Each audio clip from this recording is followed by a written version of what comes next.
Halo, assalamualaikum warahmatullahi wabarakatuh teman-teman. Kembali lagi dengan aku Rahmi Fika Aulia. Oke, jadi hari ini untuk UTBK SBMPTN udah dimulai.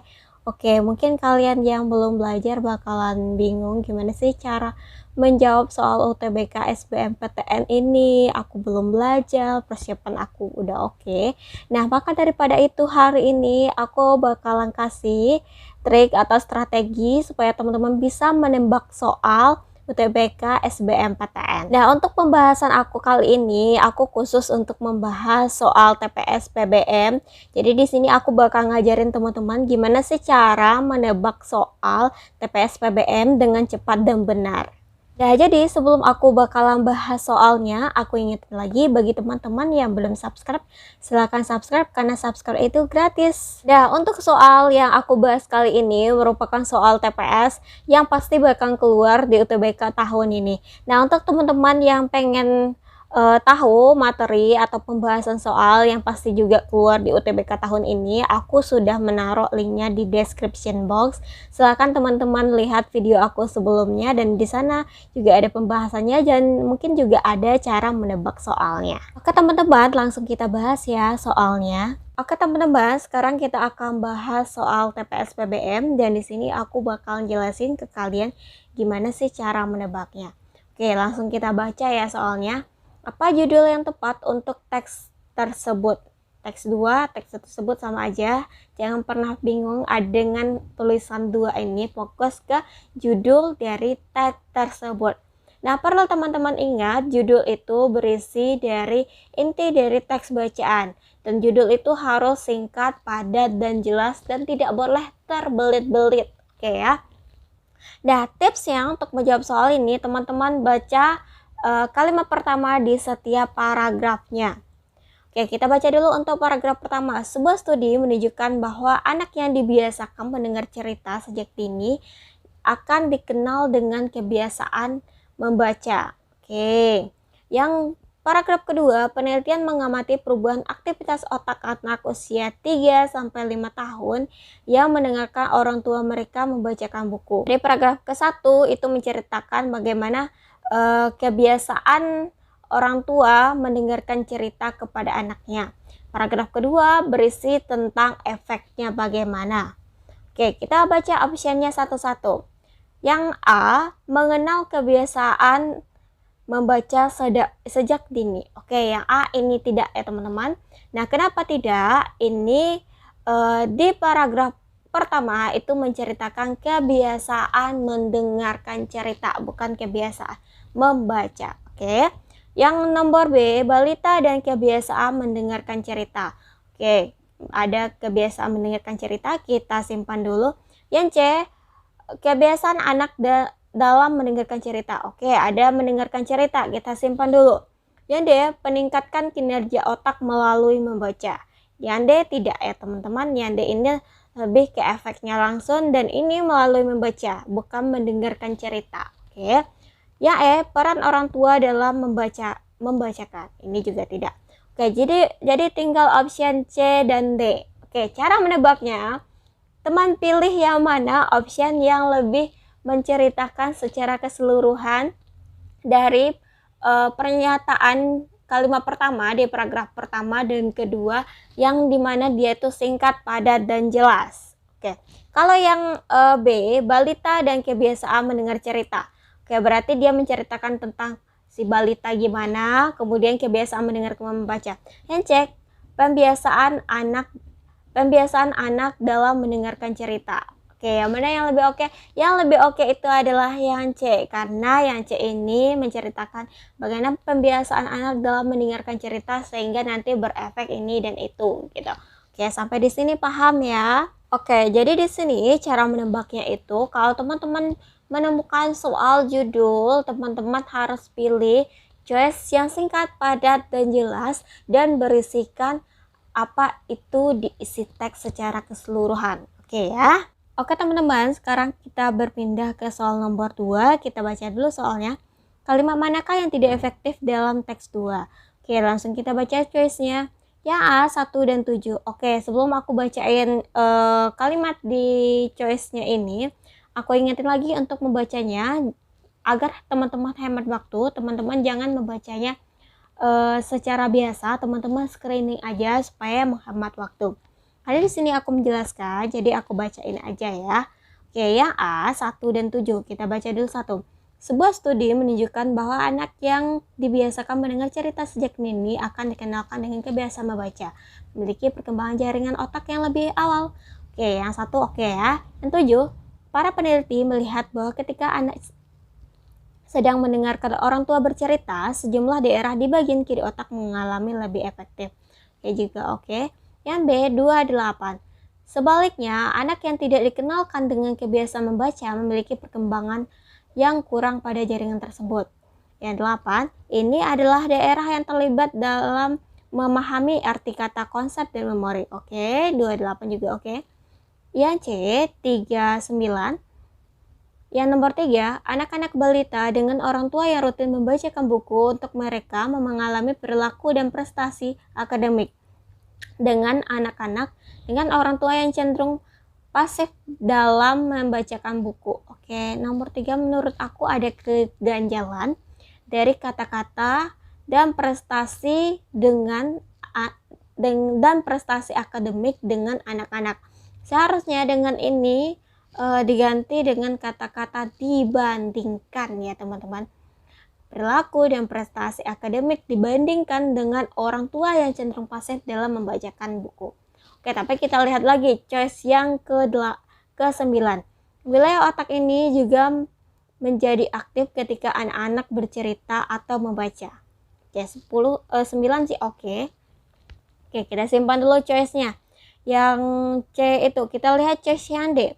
Yang D 4 sama 10. Oke. Yang 4, menurut sebuah studi baru yang diterbitkan dalam jurnal Pediatric menemukan perbedaan yang juga terjadi pada aktivitas otak anak. Oke, nomor 4 kurang padu juga menurut aku. Oke, nomor 10.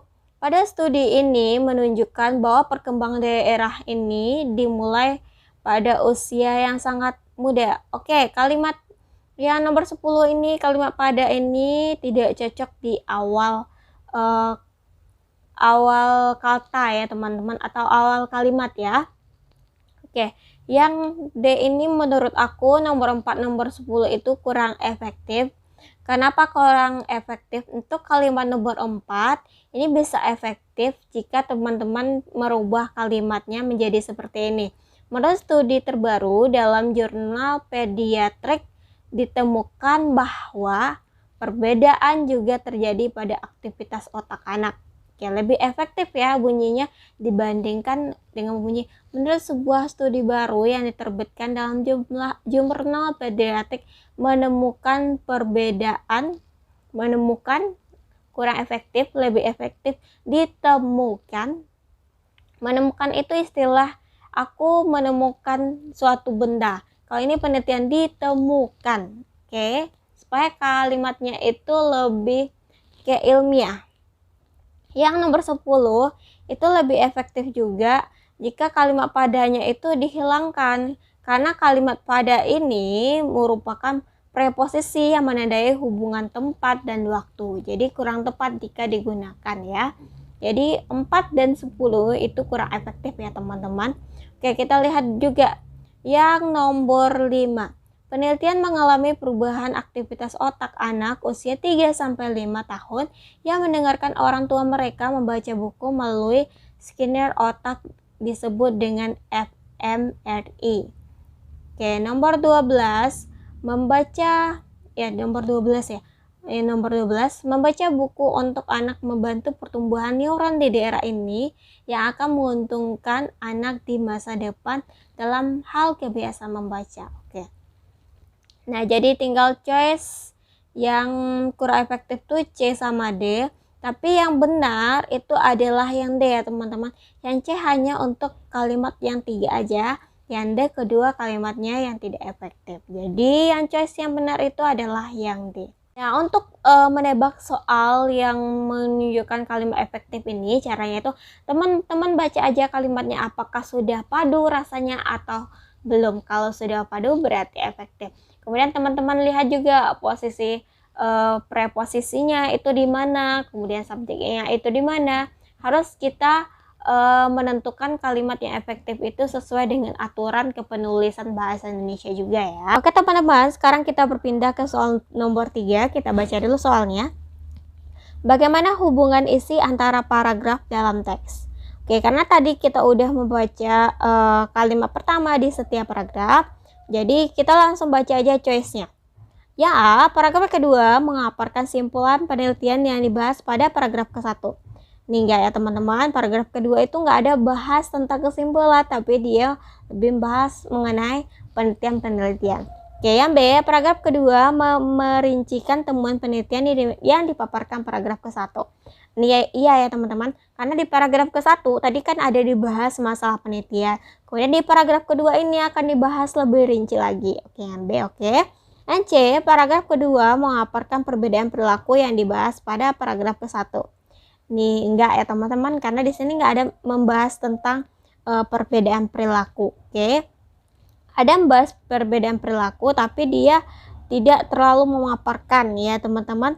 Oke, yang D, paragraf ke-1 memaparkan penelitian terhadap balita yang diuraikan pada paragraf kedua. Oke, bisa kita simpan dulu. Yang E, paragraf ke-1 memaparkan hasil penelitian yang diuraikan pada paragraf kedua. Ini kebalik ya teman-teman, seharusnya paragraf kedua yang memaparkan hasil penelitian diuraikan pada paragraf kedua. Oke, tinggal choice yang D sama yang D. Oke, kita baca lagi yang D. Paragraf ke-1 memaparkan hasil penelitian terhadap balita yang diuraikan pada paragraf kedua. Oke, yang D sebenarnya oke. Tapi yang B ini kata dia paragraf kedua memerincikan temuan. Ini lebih detail ya teman-teman yang dipaparkan oleh paragraf kedua. Jadi paragraf 1 dan paragraf kedua ini lebih ada hubungannya karena di paragraf kedua ini membahas penelitian, paragraf ke-1 itu juga membahas penelitian dibandingkan option yang D. Jadi jawaban yang benar itu adalah yang B. Oke teman-teman, sekarang kita berpindah ke soal nomor 4. Kita baca dulu soalnya. Apa simpulan teks tersebut? Oke, kesimpulan ini merinci segala yang dibahas oleh teks, baik itu teks paragraf ke-1, kedua, semuanya udah komplit di kesimpulan ya teman-teman, nggak boleh ada yang tertinggal. Oke, kita lihat choice dulu. Ya, anak-anak belajar membaca di usia 3 tahun mendapatkan perkembangan otak. Ini enggak teman-teman, ini lebih ke paragraf kedua aja. Yang B, semakin awal kebiasaan membaca buku diperkenalkan semakin aktif otak anak belajar. Oke, ini juga enggak, ini lebih ke paragraf ke-1 ya, mengenai kebiasaan membaca buku. Yang D, anak-anak yang mulai belajar membaca sejak balita menjadi anak-anak yang otak kirinya lebih efektif.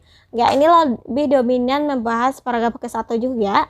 Yang D, kebiasaan mendengarkan cerita dan membaca sejak dini balita berdampak positif untuk perkembangan otak. Ini oke.